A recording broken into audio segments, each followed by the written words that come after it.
నమస్తే ఆల్ మన కోసం మంచి మంచి మూవీ ముచ్చట్లు తీసుకొచ్చాను. 'కల్కి' మూవీ ఎంత పెద్ద హిట్ అయిందో మనందరికీ తెలుసు.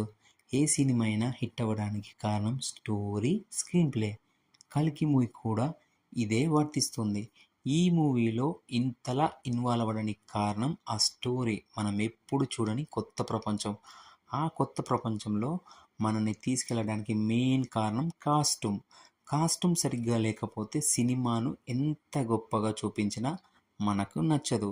'కల్కి' మూవీ కాస్ట్యూమ్ గురించి ఇప్పుడు తెలుసుకుందాం. ఈ మూవీకి కాస్ట్యూమ్ డిజైనర్ అర్చనా రావు గారు.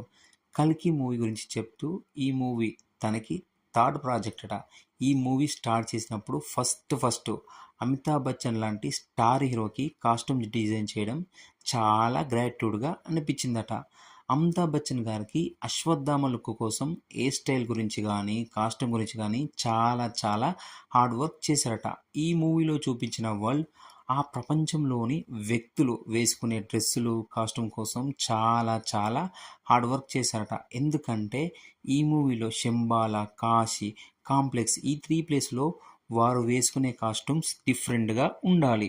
కాంప్లెక్స్లో ఉండేవారు రిచ్ లుక్లో కనబడేందుకు చాలా రీసెర్చ్ చేశారట.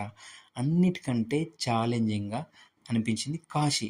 కాశీలో ఉండే ప్రజలు వేసుకునే కాస్ట్యూమ్ కోసం చాలా రీసెర్చ్ చేసి డిఫరెంట్ కాస్ట్యూమ్, డిఫరెంట్ కలర్స్ కాశీలో ఉండే ప్రజల కోసం కాస్ట్యూమ్ రెడీ చేశారట. నెక్స్ట్ శంబాల్లో ఉండే ప్రజల కోసం న్యాచురల్గా ఉండాలని ప్రకృతిలో ఉండే కలర్స్, ఫ్లవర్ కలర్స్ రిఫరెన్స్గా తీసుకొని డిజైన్ చేశారట.